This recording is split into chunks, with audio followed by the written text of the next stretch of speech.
Good afternoon, everybody, and welcome to Mindset Monday. My name is Sally Garozzo, and this is the place to be to get inspiration and motivation on how to find more inner peace and fulfillment in your life. So today's session is called How to Find More Meaning and More Purpose in Your Life. So this is for you. If your life feels a little bit lackluster, a bit grey around the edges, this is for you if you believe there is more to life than the daily grind. And this is for you if no matter how much food you eat, wine you drink, yoga classes you take, how many accolades you achieve, it's never enough, or it never feels like it's enough on the inside. So grab a notebook and pen and let's dive into this very powerful subject together. So what do I say when I say meaning and purpose? So when your life has meaning, it means that your life means something to you, as obvious as that sounds. You like your life. It enriches you, it makes you happy, it's deeply fulfilling. And when your life has got purpose, it means there's a drive behind what you do. There's a deeper reason behind every action you take, and there's a reason that resonates with you deeply, and it motivates you and it compels you to keep going and say yes to things that really are in line and support your higher purpose. So when your life has meaning and purpose, nothing else touches the sides, okay? No amount of alcohol, drugs, food, sex, achievements, clothes, cars, accolades, or even attention. Nothing external beats a life that is lived on purpose. So in a short while, I'm going to give you my top tips, or my 3 pillars on how to get more meaning and purpose in your life. But first, let's discuss what happens when there is an absence of meaning and purpose, because it's really important to give this some context in order to give it some weight and some gravity so that you can really understand where I'm coming from. So I learnt about this amazing American psychologist called Tim Kaiser. I learnt about him through Johann Hari and his book Lost Connections. So Tim Kaiser teaches people about materialism, and there's lots of stuff on YouTube about him. So he teaches people about materialism and the effects of it, and he created a project and a really long-term study that taught him so much about what actually makes people happy. Now, I don't have time in this video to go into the ins and outs of how the study was done, but I am going to read you a little excerpt from the book. Hi, TJ. And here it goes. So, in Tim's study, he found that people who achieve their extrinsic goals didn't experience any increase in day-to-day happiness. None at all. They spent a huge amount of energy chasing these goals, but when they fulfilled them, they felt the same as they had at the start.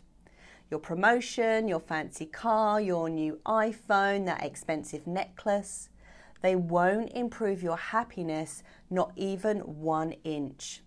But people who achieved their intrinsic goals did become significantly happier and less depressed and anxious. And you could track their movement. As they worked at their intrinsic goals, they felt and became, for example, a better friend, not because they wanted anything out of it, but because they felt it was a good thing to do.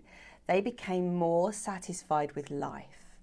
Being a better dad, dancing for the sheer joy of it, helping another person just because it was the right thing to do, they do significantly boost your happiness. Yet most of us, most of the time, spend our time chasing extrinsic goals, the very thing that will give us nothing.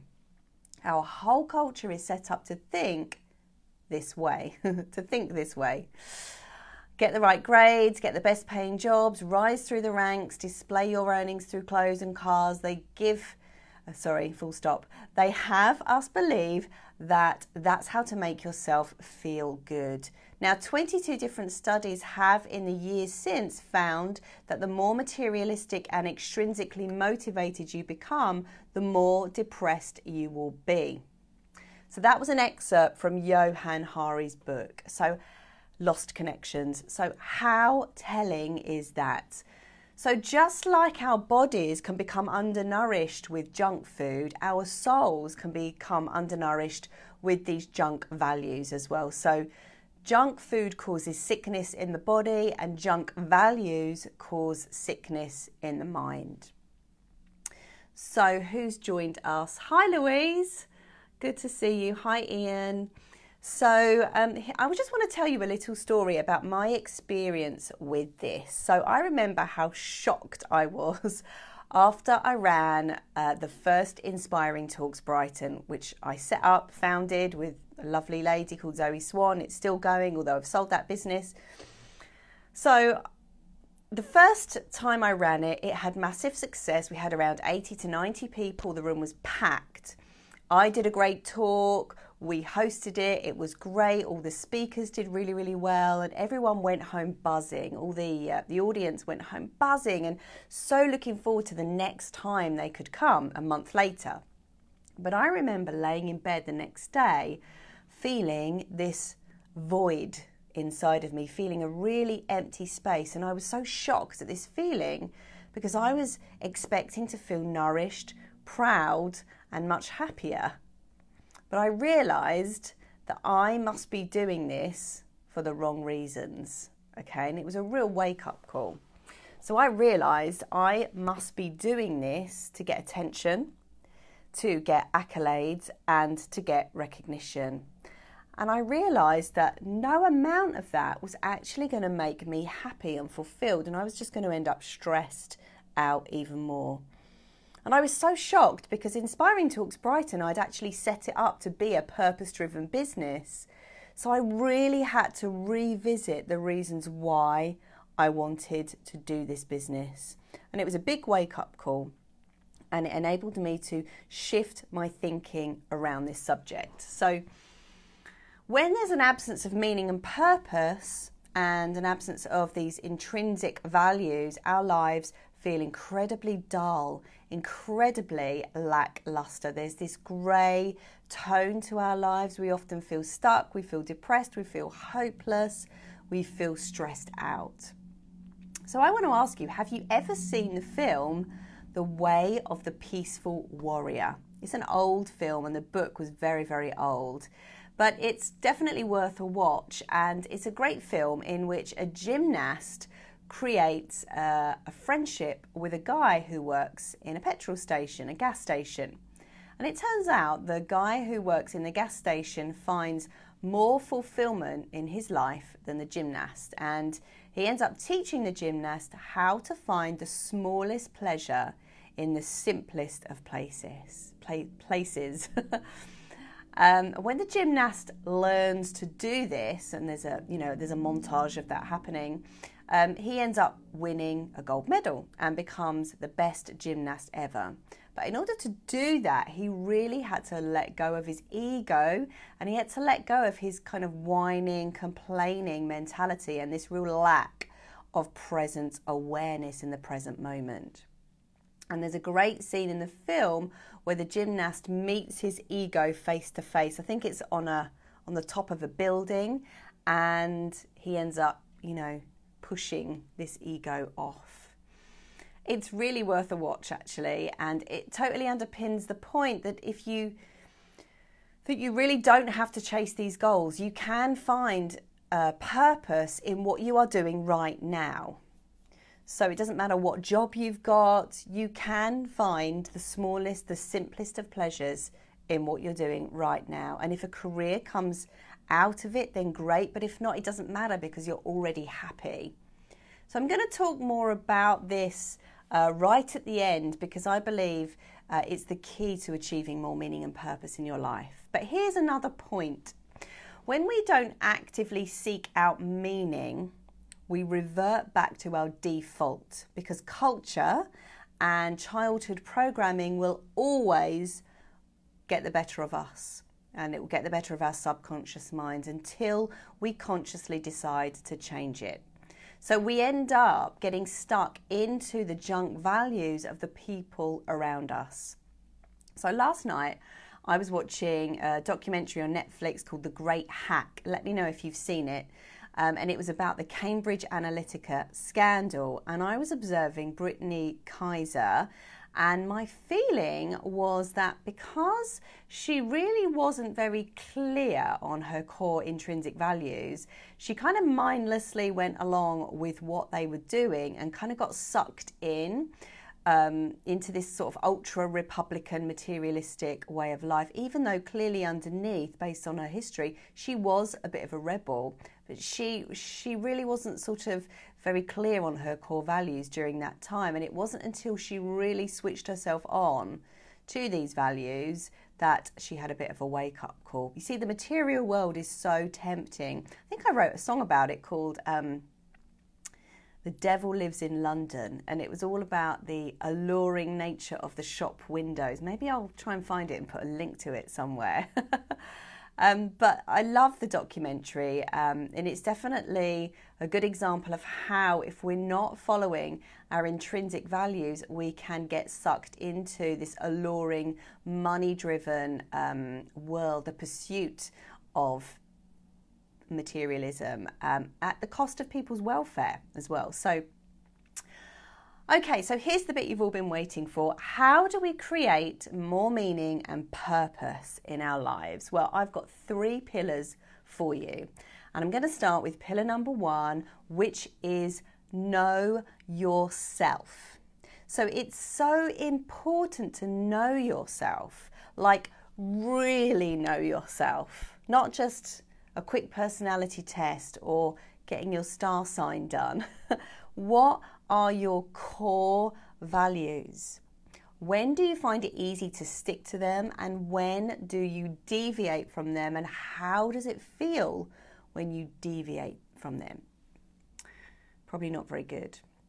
So culture tells us what to think, what to do, how to live. Hi, Jackie Morton. Good to see you, lovely. It's been ages.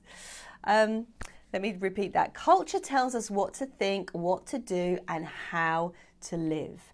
Traditions tell us who to marry, what to eat, how to behave sexually or whatever.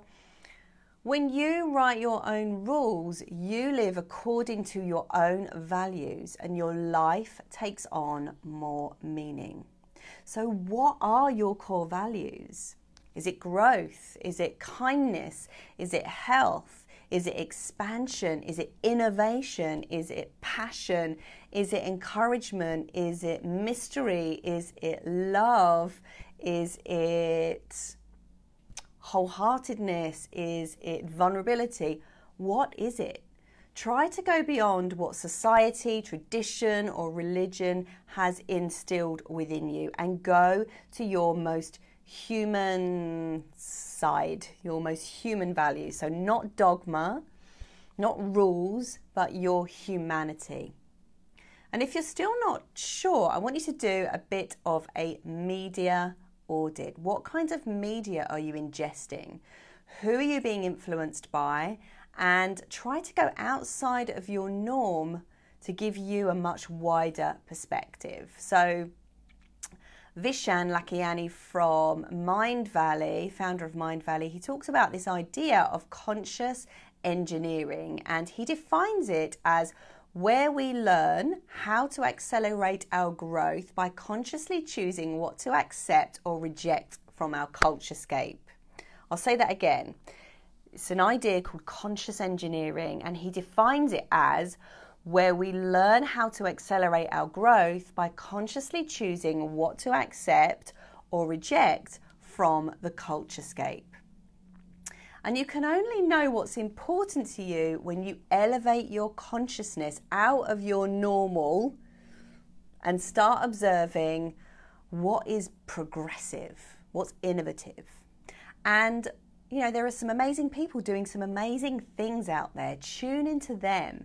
It's really important to study what else is out there and curate a list of people who inspire you, you know, who's bucking the trend, who is breaking the status quo. And that's the reason why I love following Vishan, because he takes a very, very different view on politics, religion, marriage, business, and it's so utterly refreshing and completely empowering. Hi Mark, hi Jeremy, sorry, Mark, Jeremy, Vaz, Jason, I've said Jackie. Okay, so to finish this section, I just want to read you a little quote from Mike Dooley, and I think he appeared in The Secret. He said, "True brilliance is not a function of understanding one's view of the world oh my God, let me start again. True brilliance is not a function of understanding one's view of the world and finding order, logic, and spirituality in it. True brilliance is understanding that your view of order, logic, and spirituality is what created your world, and therefore being forever capable of changing it." I'm going to say that again because it's a bit of a pretzel. True brilliance is not a function of understanding one's view of the world and finding order, logic, and spirituality in it. True brilliance is understanding that your view of order, logic, and spirituality is what created your world, and therefore being forever capable of changing everything. So I really love this perspective because it gives us complete autonomy and agency and takes us out of being a victim of our circumstances. So I refuse to believe in this idea of being a victim to our circumstance because I don't like the feeling of being at the mercy of my situation. You know, your current life situation is old news, it's old energy, it's the result of your past, it's the result of your past thinking, and I choose to believe that I'm always moving forward, I'm always creating, I'm always revealing better and better mindsets that are more progressive and innovative, always moving me forward, meaning that where I am right now is just really old energy. And you know, when you're always moving forward in that way, it gives your life it's like living your life in higher definition. Okay, so hi Amanda. Part 2, pillar number 2. We're talking about how to find more meaning and connection in your life. And pillar number 2, sorry, not connection, meaning and purpose in your life. And pillar number 2 is find connection. So we are all born with a need to find connection to others. It's a core need, and it will never, ever, ever go away, I don't believe, okay? It keeps us safe on the planet, and its primary reason is survival. You know, without others, we simply cannot survive. So I find it really interesting that you can get everything delivered to your door these days, all your food, anything that you need, there's no need to go out of your house logistically. But emotionally and spiritually, if we don't have contact with another person, we're really missing out on meaning and purpose, right? So we end up feeling really isolated. We have a lot of anxiety and depression if we don't go out there and chat to people. So one way to find connection is to speak to more people. You know, say hello to the person at the checkout, say hello to your post person or your neighbour or whoever you pass on the street. But one of the biggest ways I think that we can find meaning in our lives is to find connection through finding our soul family. And chasing the external, the material, is not going to help you with that. Why? Because your relationships will be superficial. So if you value people for how they look or how high they are socially up the ladder, then you'll dump them when someone more interesting comes along or someone better comes along. And equally, you know, they'll dump you if you're not a very kind, connected, and inspiring person to be around. So we all want to be around people who are kind and inspiring and uplifting and understanding. And if we can be that person, we have a much greater chance of attracting those like-minded people into our lives, and our lives will be more nourished. So as the saying goes, be the change you want to see in the world. So get out there and find ways to meet other people who are a match to your core values. And here's a big hint, if you live in a town where there's not much going on and you can't find anything going on that meets your core values, set something up. Get out there and set something up, create something, and this will give your life way more meaning and more purpose. And you know what? If you need help overcoming those self-sabotaging, limiting beliefs and blocks that you've got that are stopping you from creating something, then please watch my video, how to, what is it called? Your Passion Project Needs You. I'll put a link to that somewhere. So in a moment, I'm going to give you my top tip on how you can become a person who is driven by intrinsic values. But first, I want to tell you a little bit about what I do, because I think it might be able to help you. So I am a rapid transformational therapist and I'm a wellbeing coach, and I help people to really bust through the subconscious blocks and the subconscious programming that is holding them back in every area of their lives. So I help people to rewire, recode, and reprogram their mindsets to find meaning and purpose. And this is really accelerated when you have a treatment like rapid transformational therapy. So it's a 2-hour process that is done under hypnosis, which utilizes the phenomenal power of your subconscious mind. The subconscious mind is responsible for all of your drivers and processes and behaviors and habits. So in RTT, what we do is we do regression. We go back to scenes in your life that help you identify where, why, how, when you picked up these beliefs that are limiting you today. So you might have picked up a belief that says life is supposed to be hard because that is how you witness the adults around you. Or you might have picked up a belief that says, if I try to follow my meaning, I'll be rejected. Or you might have picked up a belief that, you might have observed your parents not having much meaning and purpose in their life. And you know what? You live what you learn. And so if you've learned that from a young age, that will become set in your mind, and you will need to unpick it, unravel it, so that you can consciously decide to do things differently. And when you know why, it gives you absolute clarity, and that clarity gives you awareness. And then under hypnosis, we can change the interpretation that you gave those scenes. We can change the meaning that you gave to those scenes, because your mind is a meaning-making machine, okay? Which is kind of the subject of this talk, but it's true. So you can attach any meaning you like to any event. And when we're kids, we attach skewed meanings to things because we are helpless when we're children. But when we're adults, we're not helpless. We can change things. We have choice. So RTT is one of the most powerful transformational tools that I have come across personally, and I have tried a lot of different therapies. It definitely works really well in conjunction with somatic healing. But the reason I love RTT is because it is rapid and it is rooted in the science of neuroplasticity. And it works with the emotions rather than logic. So in RTT, we don't spend a huge amount of time wallowing in your problems, unlike a lot of talking therapies, because that wires the problem in your mind. We go to the problem for clarity and understanding, but then we move to the installation process very, very quickly. So if you work with me in RTT, here is what you get.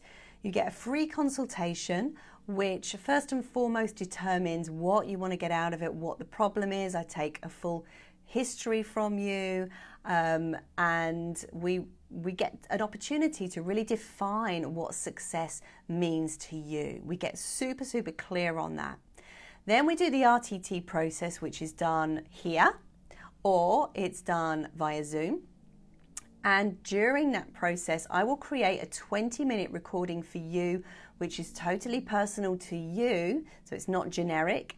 You can then go away and listen to that for 30 days, and your mind will rewire itself. Your mind loves repetition, and the more you can repeat those words and those pictures, the more that will install into your mindset.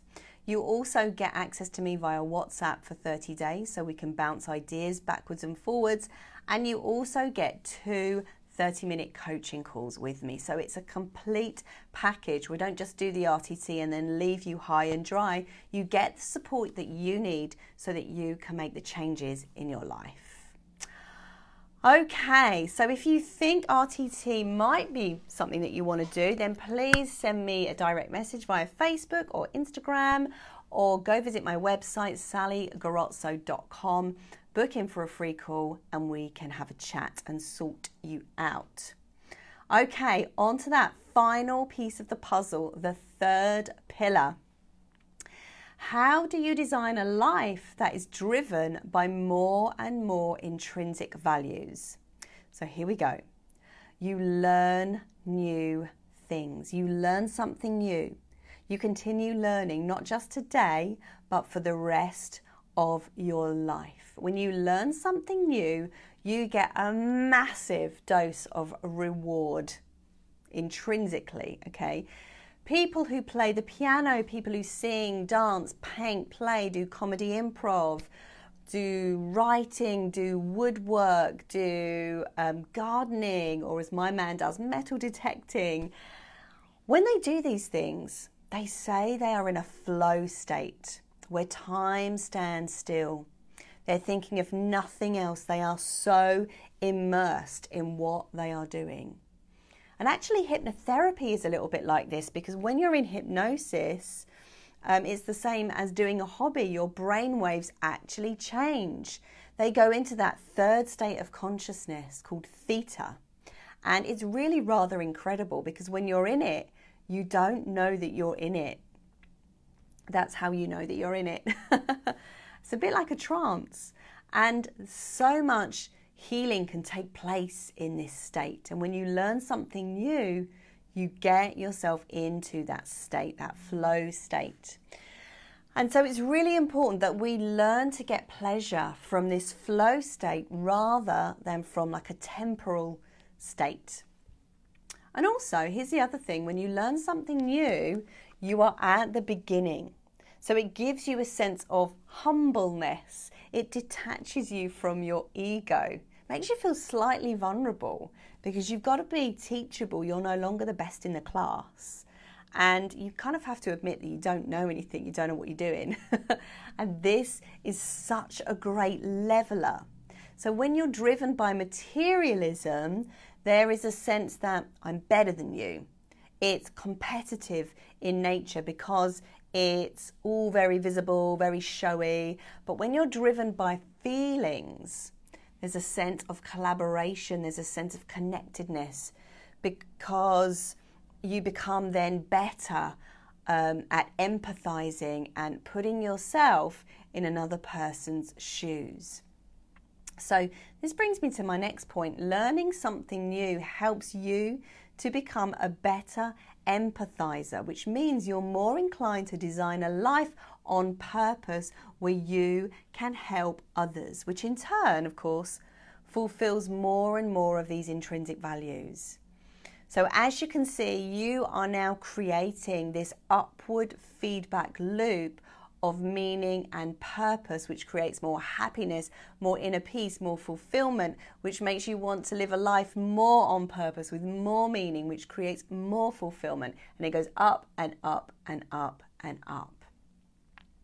So finally, I think it's so important to understand that when we adopt intrinsic values as our guiding principle, we are much, much happier on the inside, which means we can then focus on serving others. And then the world changes, doesn't it? Exponentially. So there's something in the Quran that says, when you change one life, it's the same as changing the whole of humanity. So you don't need to be overly ambitious. If you are, that's great. If you want to take on politics like Marianne Williamson's done, that's fantastic. But you don't actually need to do that. All you need to do is change one person's life. If you change one person's life, the other person will then go and change other people's lives, and you get this ripple effect. So, I've really loved making this video, by the way. It's been really inspiring for me to gather all these bits of information and put them in one place. So, in conclusion, if you want to find more meaning and purpose in your life, ditch materialistic goals. Have them by all means, but know that they are not going to give you meaning and purpose. Instead, adopt intrinsic values. How? Number one, get clear on what your core values are, what drives you, by witnessing other people who are bucking the trend, who are doing things differently. Number two, find your tribe. Find connection with others who have similar values, and this will keep all that anxiety at bay. Number three, learn something new. Keep your brain young and find ways of getting into that flow state where you disappear. And this will help you drop your ego, and it will also help you to empathize more with other people. Point number four, when you're happier on the inside, you have way more energy to serve others, which ultimately gives your life much more meaning and much more purpose than any Rolex watch, than any Chanel handbag, than any fast car. Those things are nice, of course they are nice. There's nothing wrong with those things, but they don't give you what you are looking for. They're a byproduct of somebody that's living a meaningful and purposeful life. So I hope you've enjoyed that. If you've jumped in halfway through, you get the chance to watch it from the beginning in a minute. But before I sign off, there's something that I want to make a little announcement. So as some of you know, I am also a singing teacher, but I am also a singer as well. And I have a band called Blaker and the Bombshells, which I set up with two other girls about 3 years ago, I think. And we are doing a gig in Brighton on the 24th of September, which is a Tuesday evening at the Nightingale Room, which is very close to Brighton Station. So even if you live in London, you could theoretically get there. So the kind of music that we do is vintage stuff, so 1940s, 1950s. So if you like the Andrews Sisters, that close 3-part harmony stuff, then that's what we're going to be doing for you. We're going to do like 2 45-minute sets. We're going to have all our hair in victory rolls, all the cute little pretty dresses, little dance moves, and we're going to be singing in 3-part harmony, which I love doing. So if you're about, search Blaker and the Bombshells live in Eventbrite or Facebook, grab a ticket. They're £7, so they're not very expensive, and come and have a great night. Come and say hello to me. Okay, that is all for now. I will see you next week. Have a great week. Bye.